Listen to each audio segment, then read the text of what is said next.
Have you ever looked at a painting and wondered who the person pictured was? Did you know that some of the most famous paintings in the world, like the Mona Lisa, are portraits of real women from history? If so, then I have the perfect podcast to share with you. The beautifully curated podcast, Art Muse, which shares the life stories of the women pictured in famous works of art.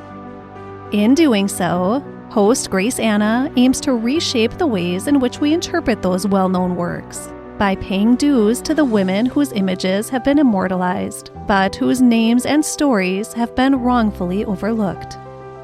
Each episode focuses on a specific female muse, sharing their important life and legacy. Art Muse is currently in its third season, which focuses on women pictured in works of art who are performers in their own right. From Marian Anderson to Evelyn Nesbit to Sarah Bernhardt, these stories will keep you on the edge of your seat. For more information, you can check out their website, artmusepodcast.com, or just search Art Muse wherever you get your podcasts.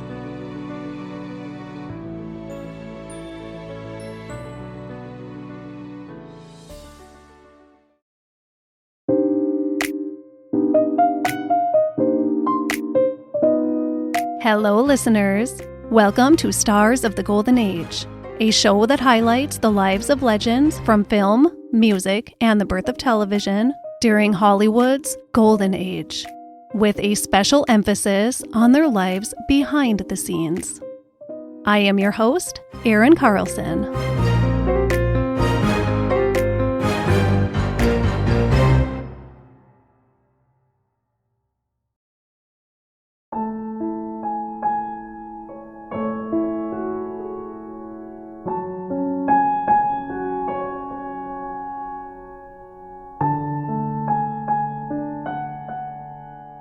Today, the conclusion of Veronica Lake's story. Please go back and listen to part 1 if you haven't done so already.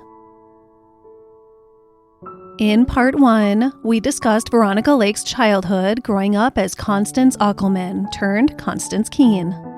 We discussed who she was as a person and what circumstances in her life helped mold these traits that made her up. We talked about her rise to fame as a Hollywood film actress. And we talked about her marriage to MGM art director John Hadley.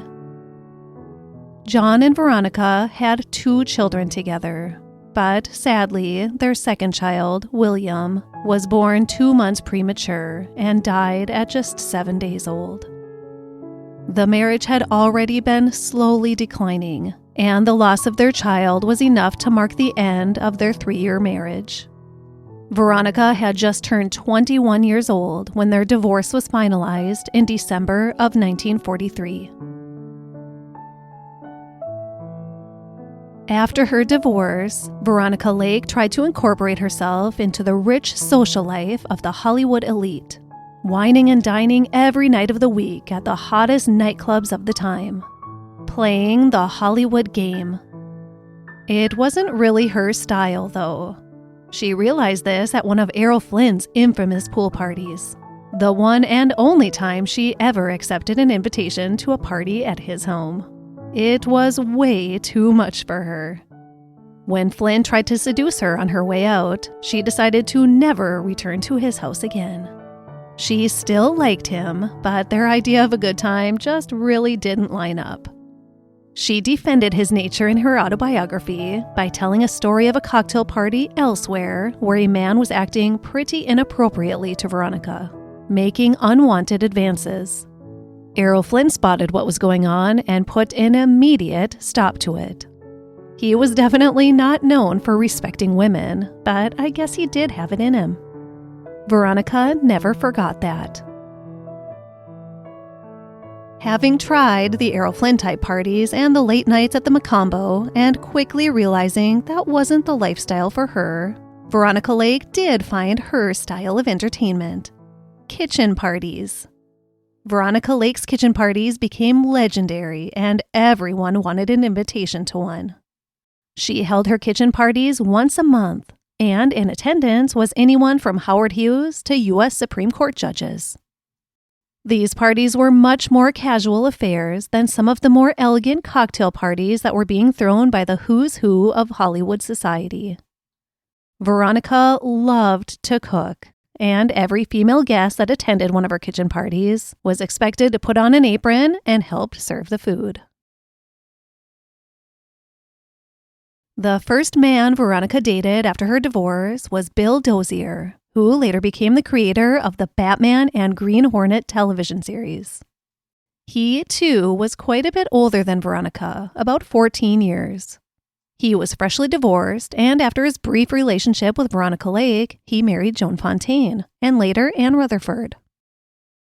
Veronica had her pick of the most eligible bachelors in Hollywood. In the world, actually. Because the next suitor to come her way was Mr. Aristotle Onassis, future husband of Jackie Kennedy. Veronica recalled him gifting her with expensive perfumes and wines. It was like getting a weekly Greek care package, she recalled. And then one day, she received a telegram. It read, "Will pay $100,000. Repeat, $100,000 to marry me. Promise divorce within 3 days. Request immediate answer. Thank you." But this telegram wasn't from Aristotle Onassis.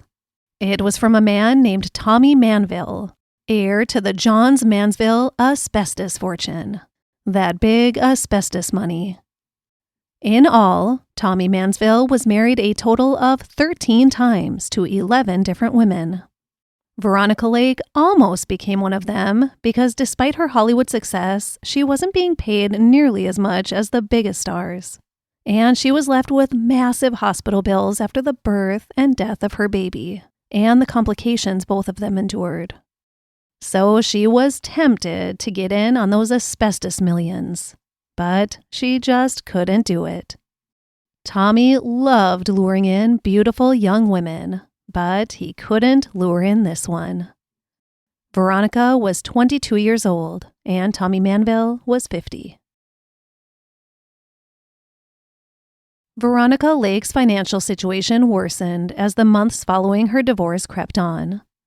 It got so bad that she had to let her comfortable apartment go and move in with Wallace Beery's ex-wife, Rita, for $50 per month plus half of household expenses. Veronica wasn't being offered roles from the studio, and she was starting to get a little worried about her future. Then she was offered Bring on the Girls, which would be her first and last color film. It was just before shooting was to begin when a Hungarian director named Andrei de Toth approached Paramount wanting to borrow Veronica for his next film. They said no, but Veronica said yes to dinner with the dashing Hungarian director.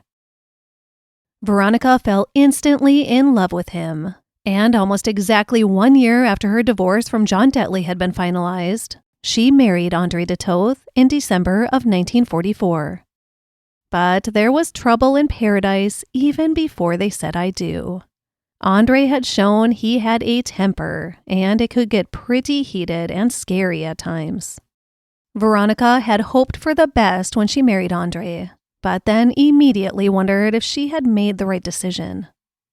Before Veronica could even decide what to do, though, whether to go on with the marriage or not, she discovered she was pregnant.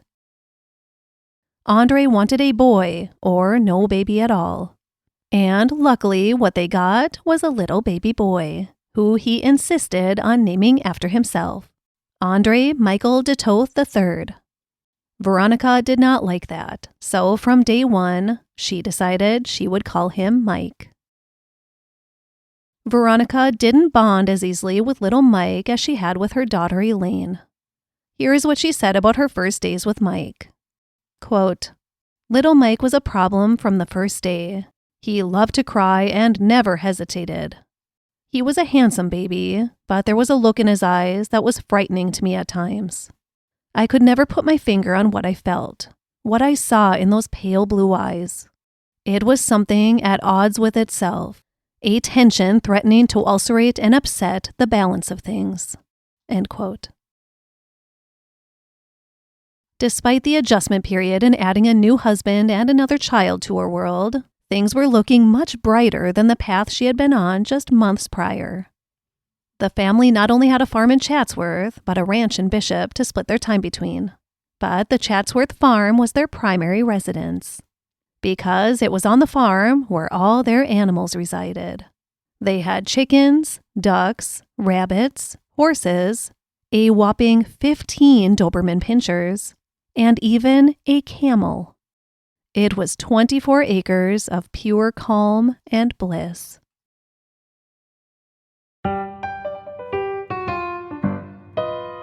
In February of 1946, a few months after little Mike was born, Veronica's good friend Howard Hughes invited the couple on TWA's very first non-stop coast-to-coast flight. Get a load of this passenger list and imagine how awesome it would have been to be on that airplane.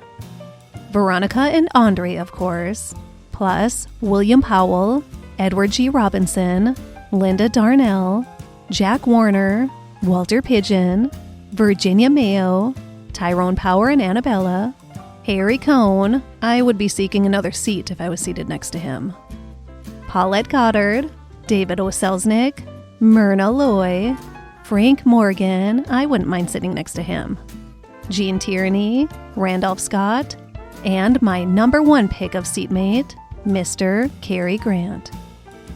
In her autobiography, Veronica Lake made sure to add that her nemesis, Constance Moore, was not on the invitation list, but climbed aboard the aircraft anyways.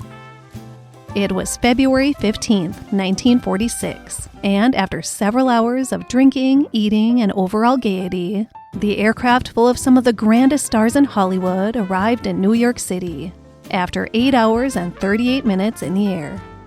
It was 71 degrees when they took off from Los Angeles, and they were welcomed with a balmy 30-degree windy New York City day when they landed.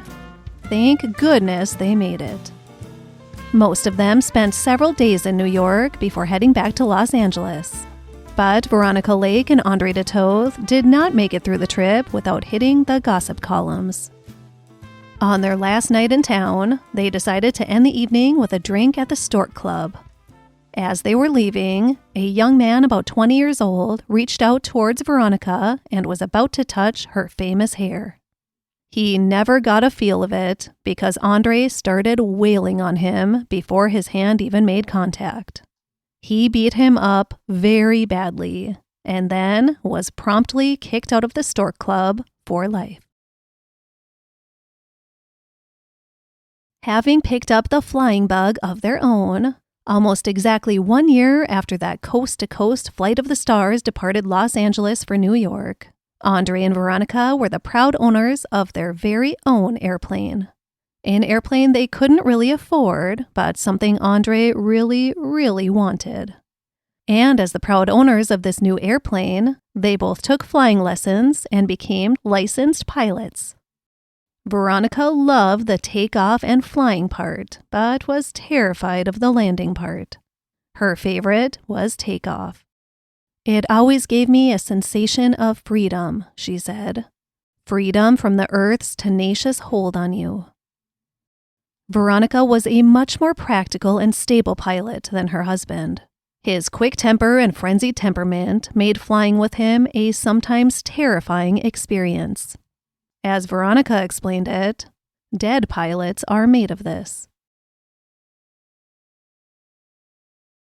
Veronica Lake did not have much time to be flying around in her personal airplane because her career had really picked up and she was making film after film for Paramount again, which was a good thing because her husband was not working much, just spending every single cent of her hard-earned money.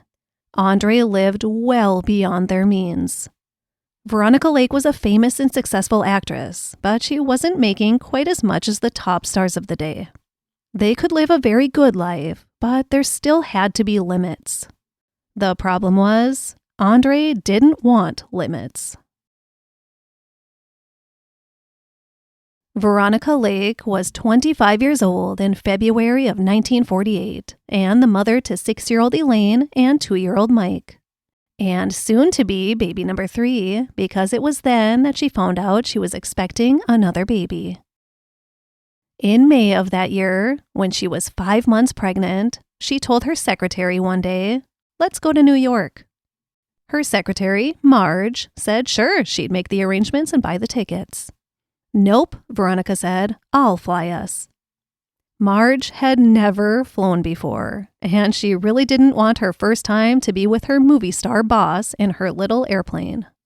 But as dutiful a woman as Marge was, she did it. It took them several stops to make it from Los Angeles to New York, and they almost did it without incident. The first was narrowly missing a tornado that went through Pittsburgh while they were grounded longer than planned to have some servicing done. If they hadn't needed repairs, they would have been in the air when it went through.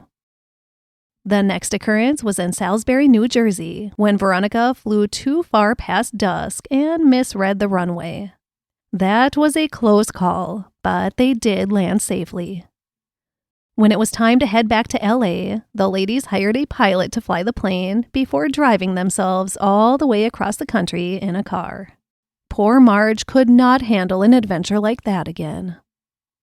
This was one of the last times Veronica piloted a plane, because Andre sold their airplane after he lost his pilot license for reckless operation. You may remember from part 1 of Veronica Lake's story that her stepfather suffered from tuberculosis.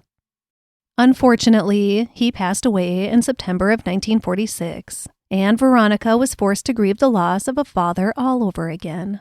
She was just 24 years old and had lost both her father and her stepfather.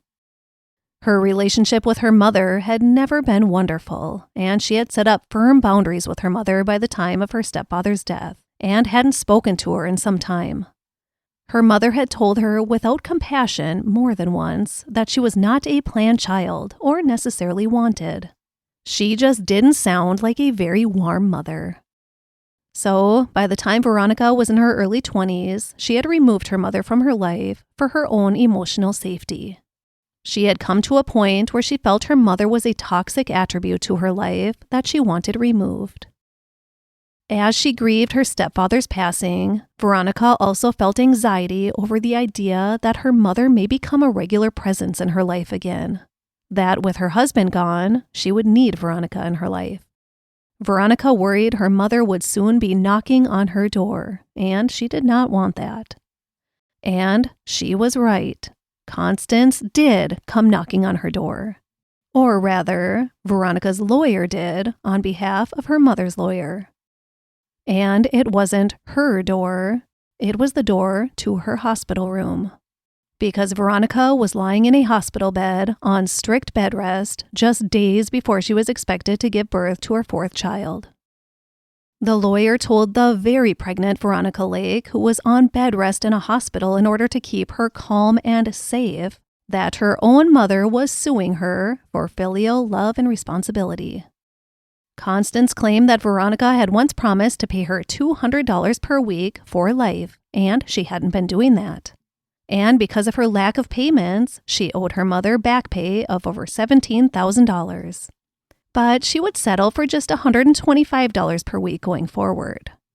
Adjusted for inflation, today that would be about $233,000 in back pay and $1,700 per week for life. Constance made sure the public knew about it too by issuing the following statement the next day. "My daughter has tossed me off like an old shoe. I'm destitute and dependent upon the charity of others.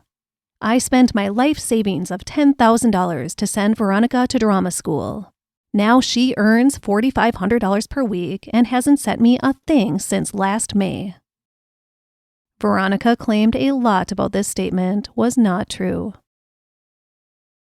Veronica and Andre's lawyer advised them to settle before the suit was taken to a courtroom. He said that even though the agreement was a verbal one, nothing had ever been put into writing about this promise. There was a steady paper trail of checks for a lengthy period of time. So there was a good chance Constance would win, and it would be very unfavorable for Veronica. The thing is, Constance could have tried to mend her relationship with her daughter and just asked her for financial help. Veronica's salary was already supporting her husband, her grandmother, and her mother-in-law. I'm sure she would have helped her mother again, if only treated with a little respect. Luckily, the immense stress of the situation didn't cause any difficulties in the last days of Veronica's pregnancy or in the birth of her fourth child, her third surviving child. On October 16, 1948, she welcomed into her life a second daughter, who they named Diana. I'm not sure if Veronica's mother's information was accurate, if Veronica was really pulling in $4,500 per week during that time. That would be over $61,000 per week today. Pretty good. Veronica recalled being broke, mostly because of her husband's increasingly lavish lifestyle and increasingly frequent international travels. Andre was living the high life, alone, while Veronica worked for that money and stayed in Los Angeles with the kids and slew of animals on the farm. They had a staff, and that cost money, plus she was supporting Andre's mother and her own grandmother, as I mentioned. But it was Andre who was spending the majority of it. She tried endlessly to slow down his spending, but he just couldn't, or wouldn't.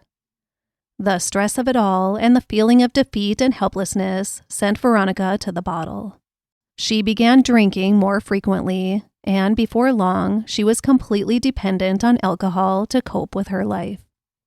The financial situation became so bad that Veronica was forced to sell some of her jewelry in order to have enough money to keep the many creditors pleased. They were in serious debt, and just as quickly as Veronica's movie career had soared, it had fallen flat. Her career now seemed to be over. Good roles, or many roles at all, just stopped coming. But Andre was still living like a star. Until the IRS seized their home in April of 1951, and they were forced to file bankruptcy. The days of living the high life were over, and so was the marriage. Veronica Lake and Andre de Toth separated in June of 1951, shortly after they declared bankruptcy and lost their home. And then, with Andre gone, movie scripts miraculously began coming in for Veronica again. Barely anything had come into her in 2 years, and now they were flowing in. She couldn't figure it out until a producer of one of those projects filled her in. There had been scripts sent to her, many of them, but they went to her director husband, not to her. And Andre had turned them away, one by one, saying that his actress wife was too good for them. Veronica never knew this was happening. Here they could have been making tons more money, which would have been extremely beneficial to Andre and his lifestyle. But he had single-handedly prevented that from happening. 2 years is a lot of time to lose in the public's eye on the silver screen. A lot can happen in trends and what an audience finds exciting in 2 years. But producers thought the public would still love Siren of the Screen, Veronica Lake. But Veronica Lake wasn't sure she wanted it. What good had it brought her? Nothing but trouble and despair, it seemed. She needed time to reflect and decide what direction she wanted the rest of her life to go before she jumped back into the hustle of making movies. So, after the ending of her second marriage, Veronica rented a small cabin and a mule on St. George Mountain in the Sierras, and she secluded herself away from everything for 3 whole months. She left her children and her worries behind and just took a long mental health break. In the mountains, all by herself. Something we all wish we could do at one point or another, right? Well, Veronica Lake did it. And she was happy she did. It helped her decide what she wanted her future to look like. It was therapeutic, a physical tonic, she called it. And in that vision of her future, the Hollywood sign was nowhere to be seen. She decided her chapter in Hollywood was over. So she packed up her children and what belongings they had left. They boarded a plane and they flew to New York. A whole new life waiting there for them to discover. Before she stepped onto that plane, she looked back and said goodbye to the town that had morphed Constance Keene into Veronica Lake and said, "The hell with you, Hollywood, and F you, too." Veronica Lake returned to Hollywood very briefly in June of 1952 to finalize her divorce from Andre. And after that, she never again set foot in that town. Veronica Lake may have made the decision to be done with Hollywood, but that didn't mean she wanted to be done with showbiz altogether. It was 1952, and television was quickly transforming how the public consumed their entertainment. Just as silent films had done to vaudeville, just as radio had done to vaudeville, just as talkies had done to silent films. This transition was a huge one, though. Like radio, it provided an array of entertainment that could be enjoyed in the comfort of one's own home. Only now, instead of the family gathered around the big radio console, having to rely on their own imaginations to bring the stories to visual life, television provided everything for them, right in their own living rooms. New York City was the center of the television action in its early days, and Veronica Lake walked right into it, and right into graciously welcoming arms. This was exactly the new chapter she needed, and she was excited for this new beginning with her children. They made Greenwich Village their new home in a comfortable brownstone.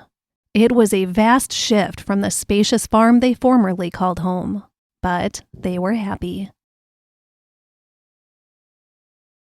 Veronica was instantly very busy fulfilling television opportunities. She did all of the popular variety and live theater shows of the day: Lux Video Theater, Goodyear Television Playhouse, Betty Crocker Star Matinee. It was a nice shift, and it was the positive challenge she felt she needed. This was live television, quite different from the process of making movies and the numerous takes it usually took to get a scene right. On live TV, you had one shot.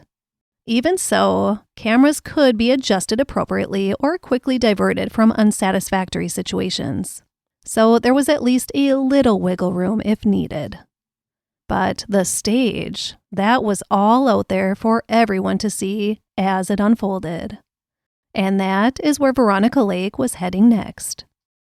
After having a successful year or so on television, she was ready to unlock her next challenge.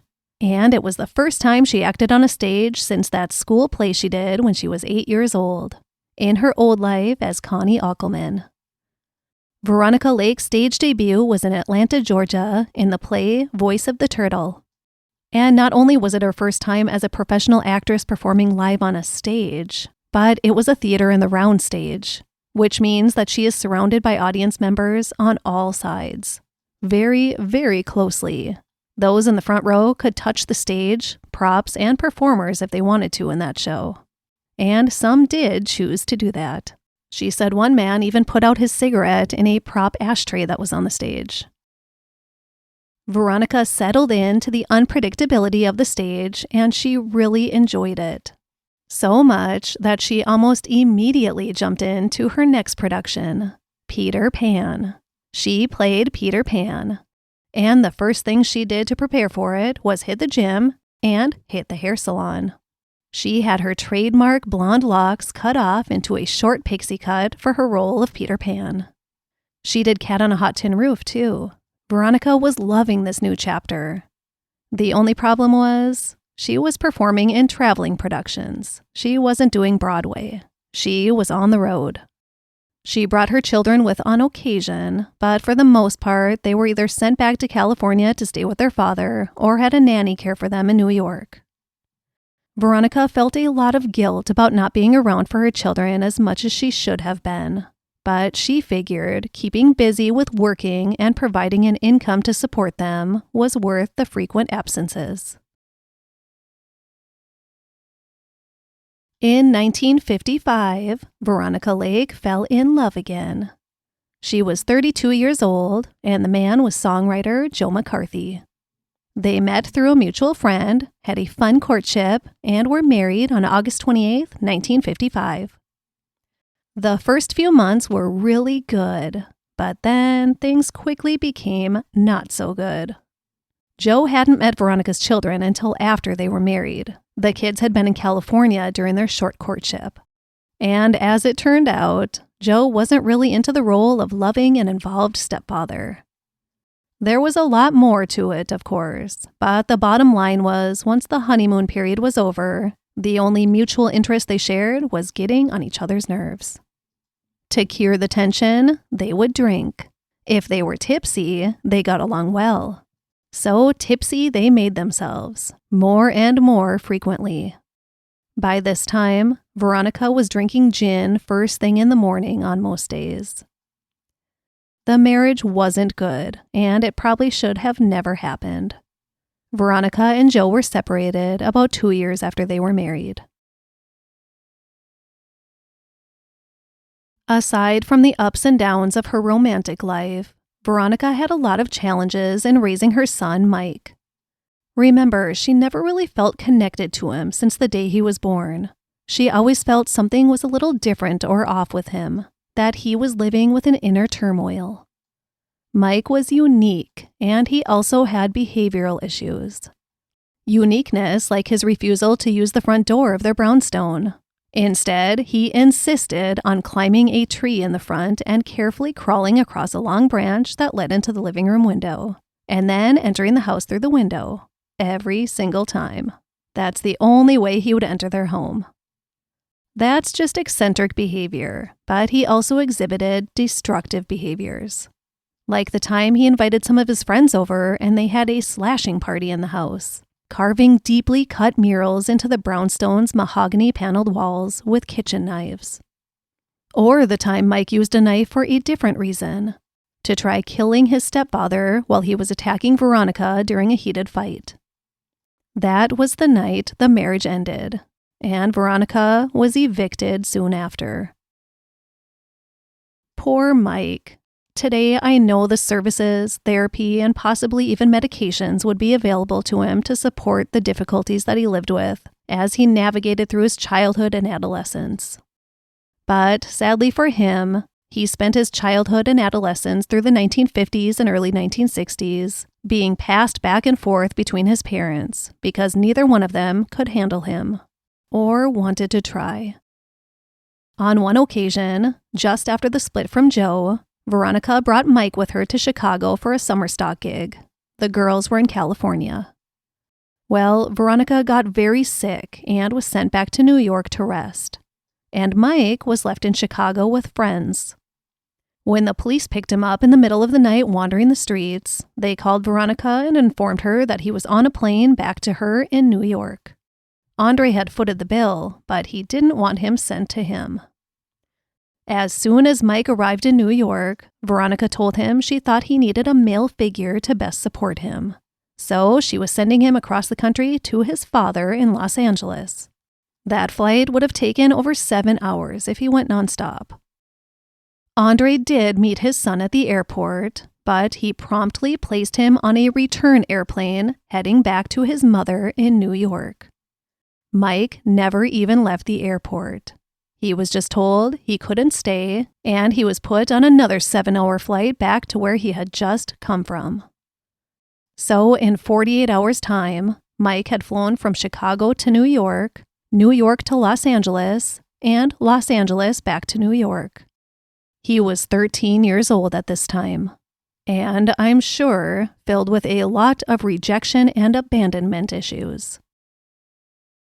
The relationship never improved between mother and son. In her autobiography, written when Mike was well into adulthood, Veronica said, quote, "I very seldom see Michael anymore. I never know where he is or what he's doing. Mike upsets me. I suppose I upset him. There is, of course, some trace of a mother-son feeling between us, but very little." End quote. The day after 13-year-old Mike was returned to her, Veronica broke her leg really bad. She was without a home, relying on the kindness of friends and the availability of their couches, and now she was unable to work for several months as she healed. The first 3 months were spent in a 25-pound traction cast that went all the way up to her hip. She herself weighed under 100 pounds. Luckily, she had a little savings from her summer stock shows, so she was able to rent a small apartment for herself and pay for the tuition at the Connecticut boarding school she sent Mike off to. But that was it. That was all her money. Plus, she had a hefty hospital bill. She was so broke that friends were buying groceries for her. Once her long healing process was over, she had a difficult time finding work in theater productions after being away for so long. So she was forced to take on factory and bar work. She worked in a clothes hanger factory, gluing felt flowers onto lingerie hangers. And she worked in the lounge of the Martha Washington Hotel as a cocktail waitress, where she also lived. Of course, some of her customers recognized her as one-time top box office siren of the silver screen. And soon it was being spread all over the world where Veronica Lake's life had landed. Once this was published in the papers, she began receiving checks from concerned fans all over the world. She even received a generous check from Marlon Brando. And although she really did need the money, she returned every single check. Except for Marlon Brando's. That one she had framed. It was at the Martha Washington Hotel bar in February of 1962 that Veronica Lake met the next notable man in her life, a merchant marine named Andy Ellickson. They met while she served him and 2 of his crew, all inebriated. But still, she felt an undeniable connection to Andy, and the 2 were soon inseparable, except for when he was out at sea. Veronica was deeply in love with Andy, but he could never speak those words himself. But she knew he loved her. They even lived together on his ship during a maritime strike, an experience she loved.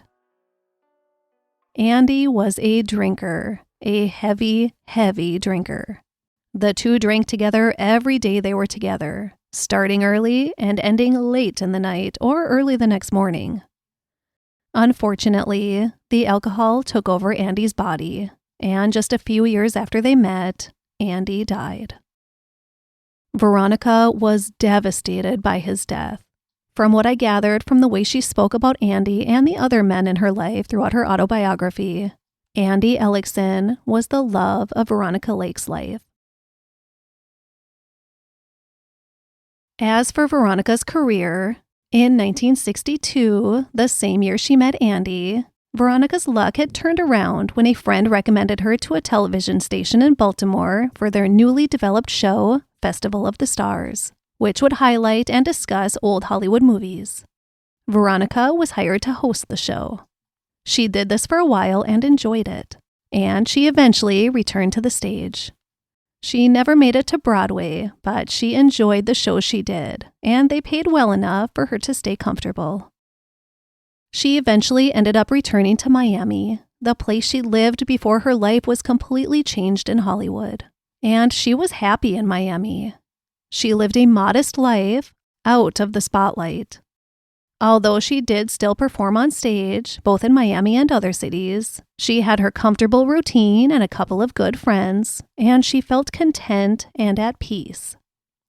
Veronica Lake did return to movie screens, but nothing like she'd done during her brief time in Hollywood.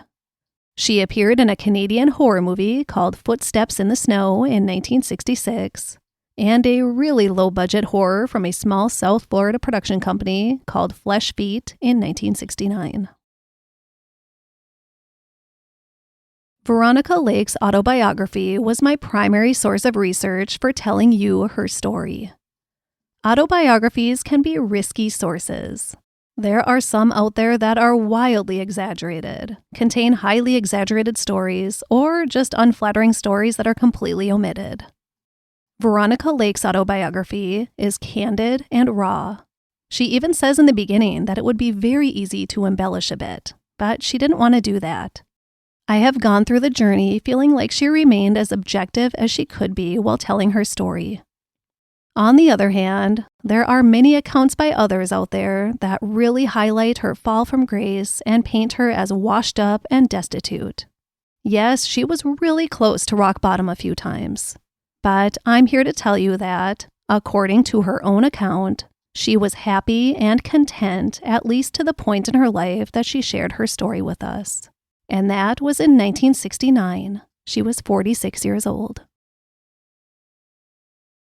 I had a difficult time departing from Veronica Lake's own account of her story as I filled in the gaps of her life after she put her pen down. I did use another book in my research, but that biography tended to focus on the negative aspects of her life, so I relied more heavily on Veronica's autobiography, where she graciously shared the inner triumphs and turmoils inside of her own mind. Many writings out there are quick to talk about her fall from grace, the former movie star working as a cocktail waitress. But is it just because she was a movie star that anyone cared about that? What if my life followed that same path, or yours, or your neighbor's? People just love to talk about glamorous Hollywood stars who have it all, when suddenly the glamour dulls and they no longer have it all. So I proceeded with the rest of Veronica Lake's story carefully. Because when she put that pen down, she was happy. She was enjoying her work on the stage, and she was at peace. And she only lived for 4 years after that.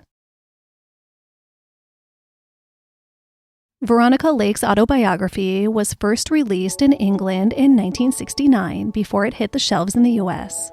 And she was able to travel there on a promotional tour, and she stayed for a couple of years. While there, she had the pleasure of performing on the London stage in Madame Chairman, and as Blanche Dubois in A Streetcar Named Desire.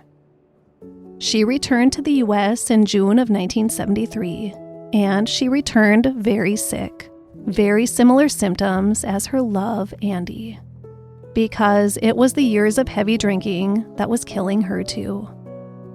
She was admitted to the hospital almost immediately after returning from England, and she was diagnosed with cirrhosis of the liver. She never left that hospital.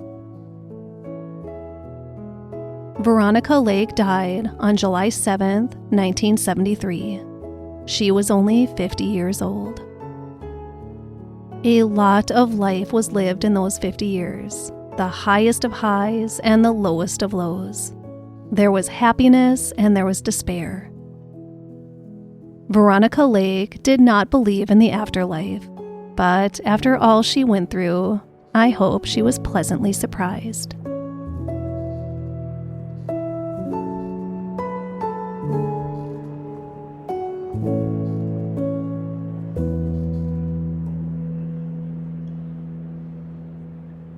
And now I would like to share a few other things I learned during my research. Bullet point number 1. Veronica Lake's first substantial movie, I Wanted Wings, was filmed mostly on location in Texas. She was paired up to a room with Constance Moore in a 2-bedroom hotel suite. Constance Moore would throw wild parties until 4 or 5 in the morning most nights, which kept Veronica up all night and paying the price the next day. And then she overheard Constance Moore telling others on set that she wasn't getting any sleep because Veronica Lake was throwing all-night ragers. Veronica asked to be moved, and she was. Constance Moore didn't even know she had moved, not until she continued to throw innocent Veronica Lake under the bus for her parties 3 days after it was well known by everyone else that she had moved to a different floor. Needless to say, Constance Moore and Veronica Lake were not the best of friends. Bullet point number 2. Veronica Lake rarely studied a script before walking on the soundstage to deliver the lines in it. She learned early on in her career that her delivery was a million times better if she delivered her lines immediately before a scene, opposed to studying them ahead of time. It kept things fresh and natural for her. Bullet point number 3. Veronica Lake was very petite. She stood at only 4 foot 11 inches tall. Because of her extremely short stature, she was often paired up on screen with a rather short actor, Alan Ladd. Ladd was just 5 foot 6 inches tall, so the two were a perfect pairing on the screen, and they became good friends. When Alan Ladd died, he and Veronica hadn't spoken in several years, but she said this about learning of his death. Quote, "To me, it was like losing a piece of jewelry you never wore but enjoyed every time you opened the jewelry case. There was a bond between Alan and me, an intangible one that would quiver long after it had snapped in two." End quote. Bullet point number 4. Veronica Lake worked alongside Frederick March in I Married a Witch in 1942, and she did not like him. She said he was horribly mean to her and made the otherwise fun production a somewhat negative experience. "He treated me like dirt under his talented feet," she said. She dished it right back to him if that's the way he was going to be. Little things, like enlisting the help of a cameraman and attaching a 40-pound weight under her dress for a scene in which March had to carry her away. Bullet point number 5. Veronica Lake was one of the main inspirations for Jessica Rabbit. Rita Hayworth, Jane Mansfield, and Lauren Bacall were also inspirations. In conclusion, Veronica Lake was a glamorous and famous movie star in Hollywood for such a short period of her life. But it is that short period that defines her entire life to so many. That she had made it to the highest peak, the point so many want to get to but never come close. She was at the very top. And the fact that she eventually crumbled all the way down to the base of that mountain after she walked away from Hollywood. That is the kind of salacious stuff people love. People all over the world experience highs and lows in their lives every single day. But when you are in the spotlight like that, not to mention during Hollywood's golden age, when every star was showcased in such an unachievable god and goddess type manner, then it suddenly matters to people. Yes, it is a juicy story. But it's always troubled me how people grab onto other people's darkest moments for their own entertainment. Veronica Lake never really wanted to be a movie star. And once she got a taste of it, she tried to run away. She knew it wasn't the life for her. But she also loved the paycheck that came along with it. So why not? But when she left Hollywood, she was happy to do so. Even though her career was ultimately halted by her own husband who was turning down scripts she didn't even know were being offered. We will never know what could have been, but the reality of it is she walked away from Hollywood with open arms for the life that laid ahead. And maybe she would have been okay, but she was taken advantage of, she was used for her money, and her past traumas, many of them at the hands of Hollywood itself, began to torment her. I think the torment inside of her mind was far more dangerous than she realized, and it led her to troubled relationships with both men and her own children, and it led her to relief in a bottle. Veronica was mostly estranged from all of her children by the end of her life.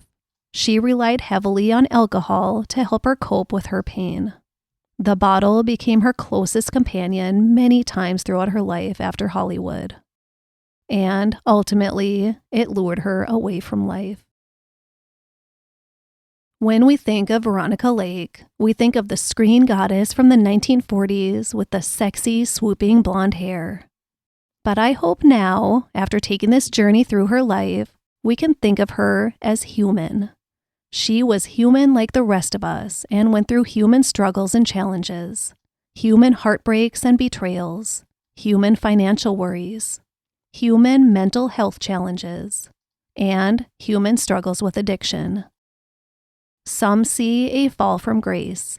I just see a woman who happened to have a really great paying job for a little while, who lived the rest of her life about as ordinary as millions of others around the world. The world just had a front row seat to hers. Author and TCM host Eddie Mueller wrote the introduction for Veronica Lake's autobiography. And in it, he said this in regards to the ending of her Hollywood career. Quote, "Many people believe a life well lived is supposed to culminate in material wealth and an expansive family. Not renegades. For them, living on their own terms is both the adventure and the reward, whatever pain or glory results. That's why I can't see her life as a tragedy, despite its premature ending." End quote. Thank you, Veronica Lake, for sharing your story with us. Thank you for being raw and honest about your struggles to survive, because I know your words have surely been able to help others struggling as well. And thank you all for listening. Please check out the fun and interesting bonus content available on Patreon.